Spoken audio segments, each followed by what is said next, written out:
En coup de cœur Rivage Noir, c'est Aztèque dansant de Donald Westlake. Alors déjà, parce que Donald Westlake, qui est, l'auteur qui a réussi à marier le polar avec tout ce qu'on peut attendre du polar, donc les rebondissements, la tension, le suspense et l'humour, mais vraiment l'humour à fond. C'est-à-dire que quand on lit Westlake, c'est pas juste, un sourire en coin, mais c'est vraiment des vrais éclats de rire.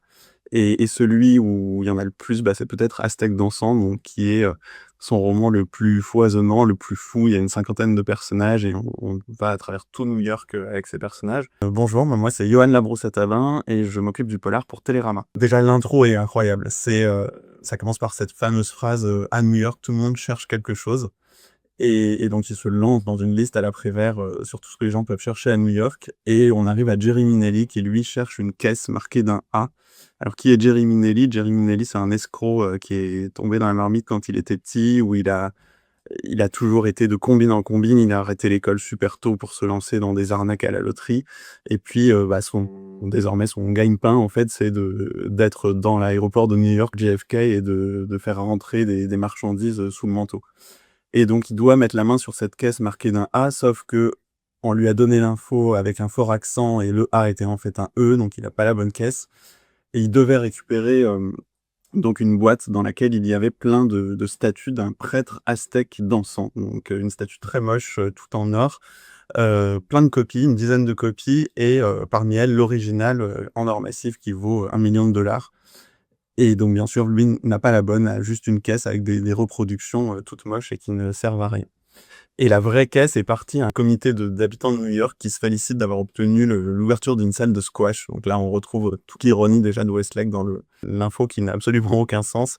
Et ces riverains se félicitent en se remettant un prix, donc cette petite statuette en or. Sauf que du coup, l'un des membres du comité a la vraie statuette. Et donc là, bah, c'est le début de la chasse au trésor à travers la ville où Jerry et ses acolytes vont essayer de trouver l'original, la vraie statue.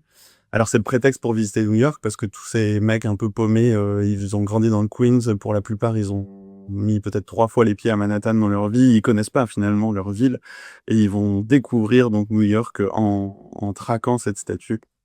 On va de rebondissement en rebondissement, enfin c'est vraiment très drôle, tout du long et puis au fond, bah, c'est aussi, c'est un vrai portrait de la ville.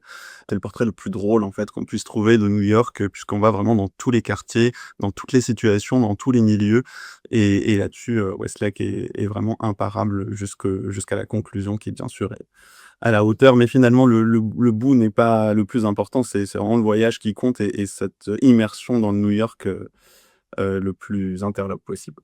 Et alors là où Westlake est très fort, c'est qu'il arrive en fait juste par une virgule à créer l'humour et le gag en fait. Il suffit d'avoir, une ponctuation pour que la chute arrive immédiatement et qu'il y ait un contraste avec tout ce qui précédait et stylistiquement c'est très